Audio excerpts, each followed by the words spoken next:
Welcome to another episode of the Pillow Fright Podcast. I'm Kay. I'm Emma. And we are your besties bringing you the news reviews and all things horror.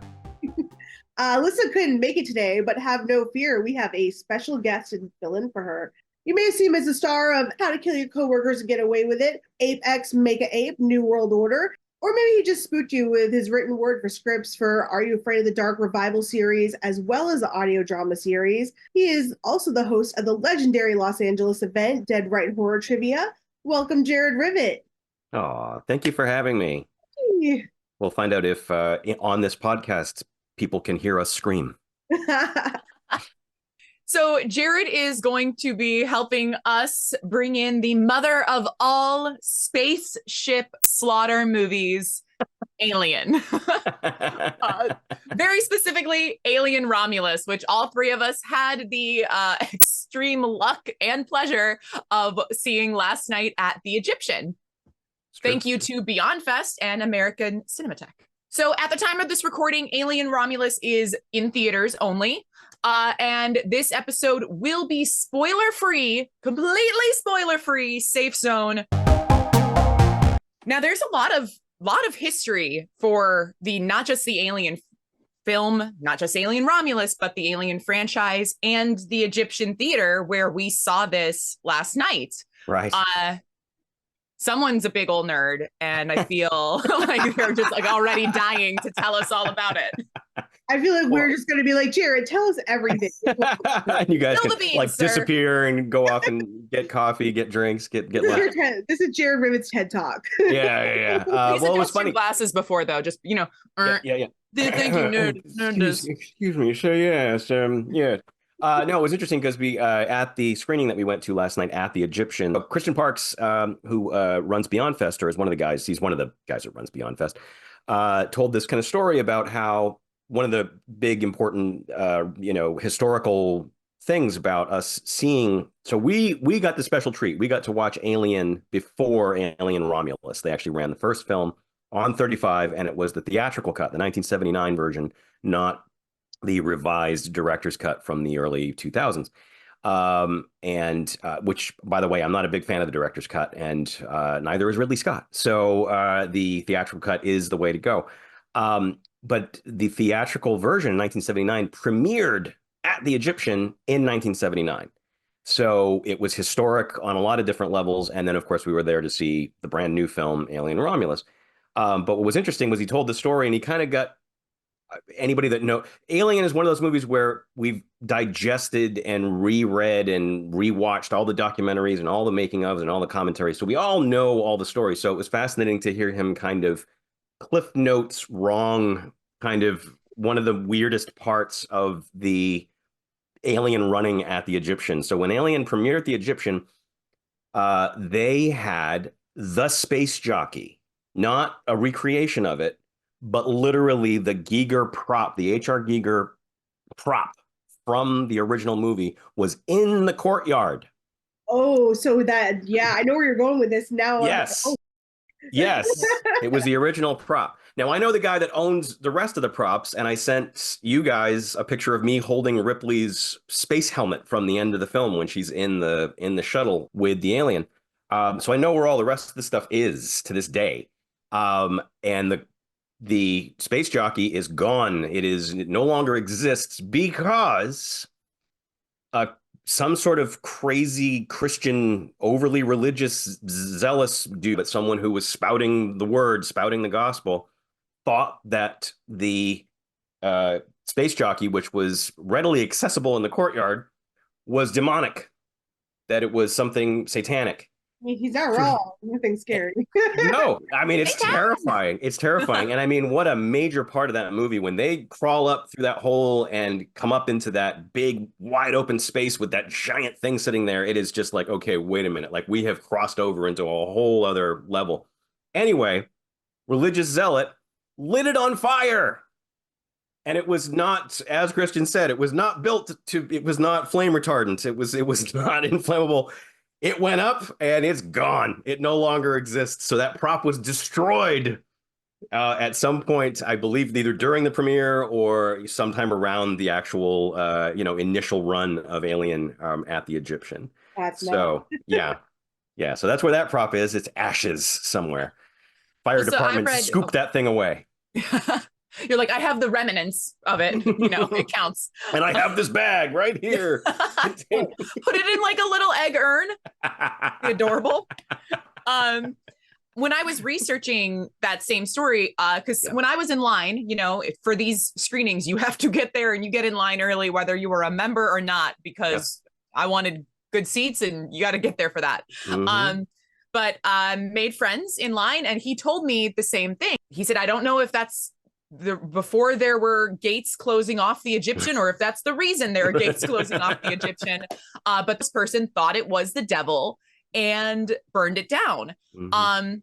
When I was researching it online, they said vagrants and committed a violent act and burned it down as an act of arson. They didn't mention the Satan part, which is like the funnest part. Totally. And then Christian said that it was a cigarette. Yeah, someone was smoking next to it and just kind of tossed their butt next to it and lit it up. But that is not I've never heard that as the story. So considering you've seen the rest of the props, I did read from there was like a Reddit thread of people who were like, I was at this event, I was at that opening weekend, and then it burned down from what they said about 5 days later. Okay. And that it was made of styrofoam. Yes. Which yes. No, it's a great point, because if you watch any of the behind the scenes stuff, they actually have really thorough kind of documentation of the making of the movie where they shot stuff on the day. And Giger you can watch him carving the styrofoam. Like you can see that it's just turning into, snow, you know what I mean? Styrofoam snow is just going everywhere because he's in there carving. Hands. Yeah, so it definitely was styrofoam. It absolutely was styrofoam. That's true. Yeah. And then other cool things that they said about the premiere is that it wasn't like a one night only thing. It was the opening weekend, that they went all out, and you actually, to walk into that courtyard, you walked through the ship. You walked through the Nostradamus from Mother. And then you were greeted by the space jockey, which that's gotta have been so cool. And it was the actual corridor from the set. Right. Imagine then when you have it, like Alien wasn't Alien then. It was like just this new movie you're going to see. I'm like, I wonder if it would have had the impact, or people were just like, oh, this is kind of cool. Like, what's funny is that I remember. So you're coming off of Star Wars, which is why Alien got made. Mm-hmm. Alien was a script that had been floating around. It was called Star Beast, and Dan O'Bannon wrote it. One of the greatest Dan screenwriters. O'Bannon, that man has my heart. Oh my God, just a god, just a god. Wrote that script, and he originally was trying to get Roger Corman to make it, which is really bizarre when you kind of reverse engineer that, because Roger Corman then spent many years making Alien ripoffs, like 5-6 of them, and it's also endlessly. You think about like how it all kind of goes full circle of how like James Cameron was working for Roger Corman, and that's how we met Gale and Hurd. Right. No, it's insane. It's insane. So Dan O'Bannon had been trying to get it made. It got made, but I will say Star Wars was a big thing. So everybody was kind of into sci-fi. Everybody was into space at that point. The Star Trek movie was about to come out, but hadn't come out yet. So like space and sci-fi was like a big thing. And there's that trailer. I don't know if you guys have ever watched the original 1979 trailer, but my God, I mean, it's one of the greatest trailers of all time, but it's fucking terrifying. And I know my dad went to go see Alien when it came out, and I know that trailer was like everybody wanted to go see that movie because of that trailer. Is that the first time we got the like in space, no one can hear you scream? Yep. And that was the tag at the end. It was like terror, breathless, Ripley running through the halls, things spurting, and there's smoke and all this shit. And then blackout. And then in space, no one can hear you scream. And everybody was like, take my money. I want to go. Like it was not, so it was like they had a hit. Like they had a hit before it even came out. So it really was, I think it was a big deal, just to and the sets were so elaborate and so amazing. And that set, the Nostromo set, when they had it built in England, was one continuous piece. Was the original like a Pinewood Studios film? Yeah, it was one of those. It was it was shot in England. And so when you went into the Nostromo, you had to go into the Nostromo. If they were shooting in a part of the set that was someplace else, you had to go all the way through all the hallways and everything else to get there. Yeah, because those are huge sound stages. Yeah, and he wanted everybody to feel like claustrophobic. It's like when you're filming this movie, I don't want it to feel like, oh, we can just take that wall out and shoot from there. He's like, no, you're trapped. You're in this thing. When you come into work, you got to come walking through the whole ship, and you're in the world of the movie. That's cool. So it's when you look at those sets, it's like, oh my God, they had to basically kind of live in those things for, however many weeks or months that they shot. Which I also like when we were lucky enough to get the writer to do a little intro last night, before Romulus, and talking about, not using green screen because he wanted the actors, or, how important it is to not use green screen, to have it like, as much as possible, to have the immersive. He's like, you want to be able to see it. I'm obsessed with that quote that they were saying, no green screen in this dojo.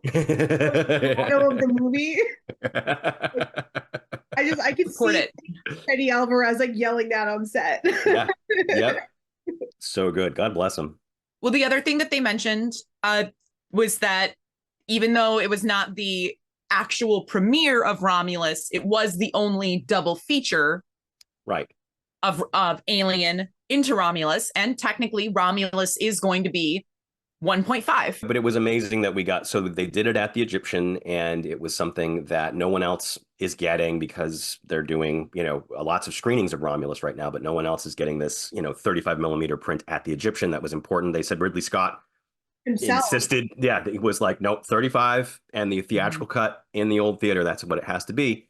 And it was kind of ballsy. I mean, I don't know that we're all kind of filmmakers here. If we were like, hey, I'm going to be doing the sequel to blank. Okay, let's go to the Egyptian for Beyond Fest, where all the fans are going to come and show the original movie first. I know it's what did Rodo say? Something like, oh, it's like terrified.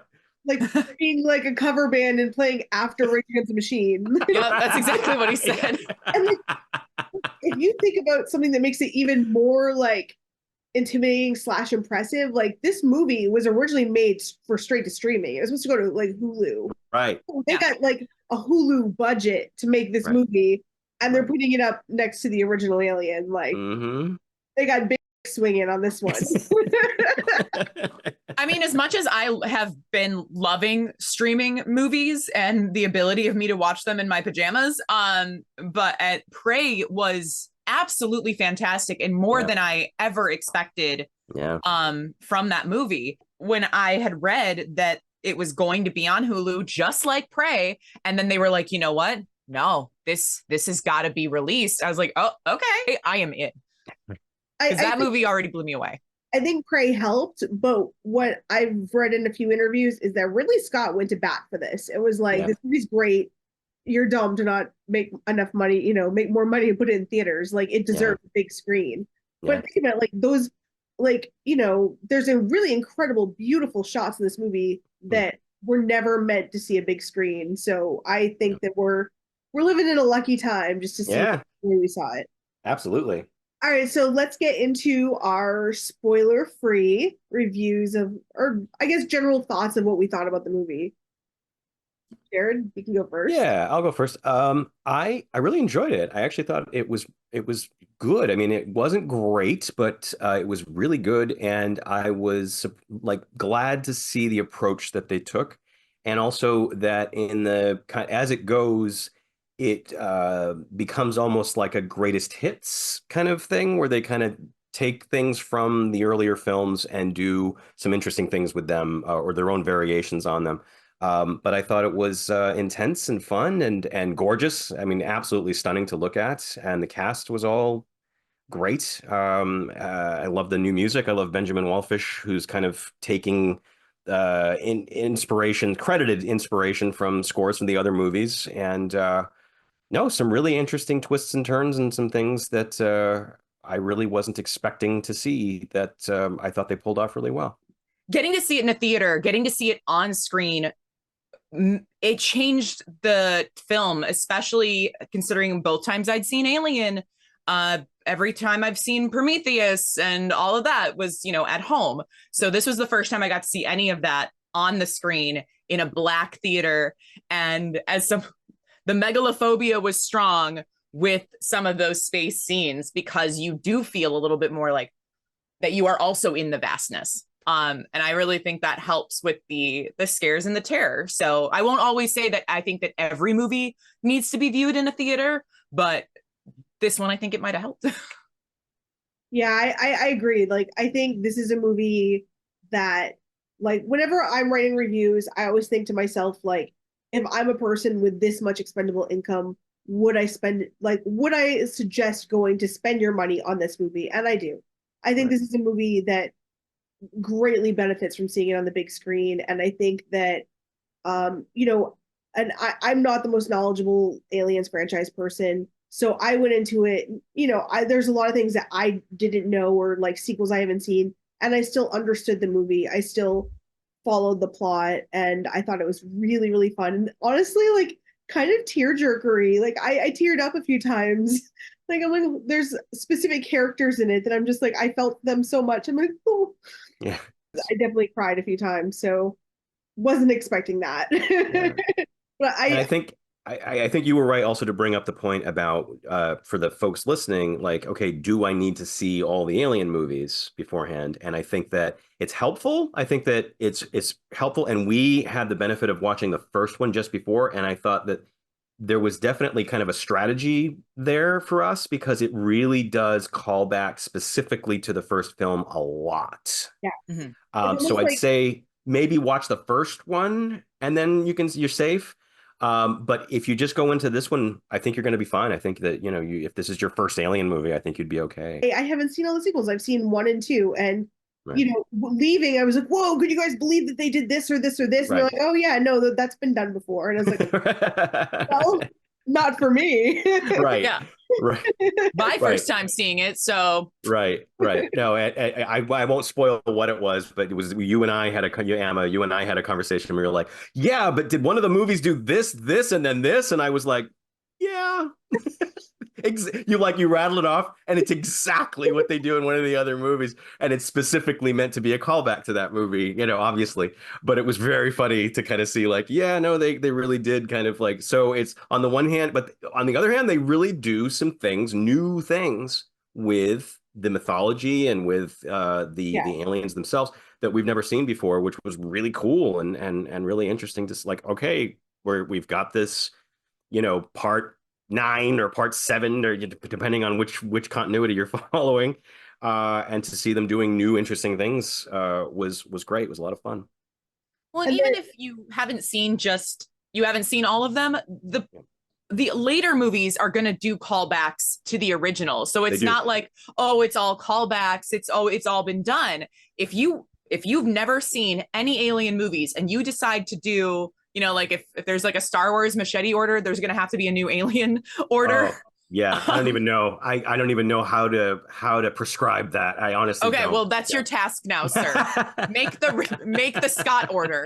But if you just watch, you could watch Alien, Romulus, Aliens, right, and just and then continue on, right. And it wouldn't, the later on times, it'd be like, oh, and now I get that callback. But it's not going to take away from the film if you haven't seen any of the later ons, because I had not seen anything past, I guess, the prequels, the Prometheus prequels, Covenant, and then Alien, and then this, and I still had a great time.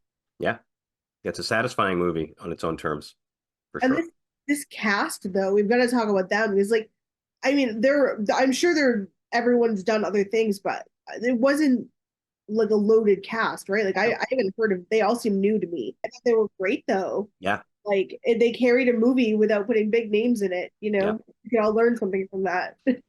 And it ups the kind of the fear factor, because because they weren't big stars or big names, it's like, oh, so this, you watch Prometheus and it's like, okay, well, there's Charlize Theron, like she's going to be in the whole movie. Yeah. Or Idris Elba, like, okay, well, he's not going to end up getting offed in the first reel, like he's going to be there for a while.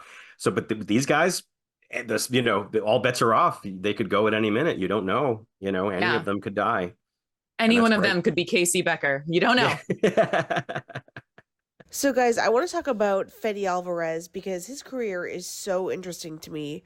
I mean, his directorial debut was Evil Dead. Like, how many people other than Sam Raimi can say that? You know, talk about coming out of the gate swinging. And if you think about it, Alien Romulus is only his 4th feature film. Like, he's been making movies professionally for just about 10 years, and every single one has been a huge financial success at the box office. So, talk about a batting average, like, this guy does not miss. I was skeptical of like what he was going to bring. I knew it would be gory, but I didn't really know what else to expect. And I do think this was like a home run for him and his team. Like good job, Fetty. Yeah. Well, and getting to hear Roto talk about it, you could tell that this is, you know, I love watching movies that you can tell are passion projects, or that they, I mean, maybe not like a passion project in the sense of like, I've always wanted to do this, but he specifically talked about like seeing Alien as a kid, but having to see it later on because he wasn't in the US, and how much these movies meant. And then when he said bringing Alien back to horror, which is the whole reason that I don't watch any of those other movies, is because it went from, in my opinion, and I know someone's probably gonna, you know, someone somewhere is me pissed about it, but like Alien is a horror movie, and then after that it became strictly sci-fi military action films that I have zero interest in watching. And even when I watch two, that was my opinion. It's what turns me off is if it's like too much, if there's too many guns, it takes away from it being a horror movie, and I lose interest because I think that it takes away the stakes of things. And so when he's like, we wanted to bring this movie back to horror, I was like, okay, I'm in for a ride. And I was there. And then he talked about how important the special practical effects were. And I was even more ready for it. And I know, I mean, Emma was sitting next to me in the film, and there are parts where I'm going like, yes, like, come on, let's go. Like, great, more. And like doing the like tiny claps. So I was like, yes, bodies. What a beautiful body. There were some beautiful corpses, and those are my favorite. Yeah. This is also the other reason I don't watch movies around people, all right? Because I sit there and I'm like, oh yeah, look at that dead body ooze. That's some realistic ooze. He's really into beautiful corpses. I don't know what to tell you. Hey, but I was admiring it too. I mean, they definitely did a great job. The physical stuff in the movie, physical effects, the practical effects in the movie are amazing. So yeah. Other movies that we've watched that are space sci-fi themed, or also, you know, space sci-fi TV shows, they do have to go heavily on CGI, maybe because certain things just don't even exist in our world, but they want to exist in that one. Right. But it's hard because the audience is already suspending disbelief so much. So how much more can they? And I'm glad that this movie decided, like, no, we're going to make this horror. We're going to make it real. And we want you to be as scared as they would be. And yeah, what was it? Emma mentioned that Fede's motto, his mantra was no green screen in this dojo. Seriously, so perfect. I was like smiling ear to ear at that. Just as like, I'm like, that's a quote that I want to keep in my toolbox. Put it on a pillow. Yeah. Right. One thing that Christian had mentioned is supporting films like this. He's right. It's the reason they get theatrical releases. I kind of wanted to say Beyond Fest is like part of the reason that Prey was so successful. Because they had screenings, they had theatrical screenings. And like they were big screenings, and they did several in one day. And that was really cool. That's right. And then you got like 1,000 nerds to go out there and like, you know, sing your praises, spread the holy word of, you know, these great franchises. Yeah.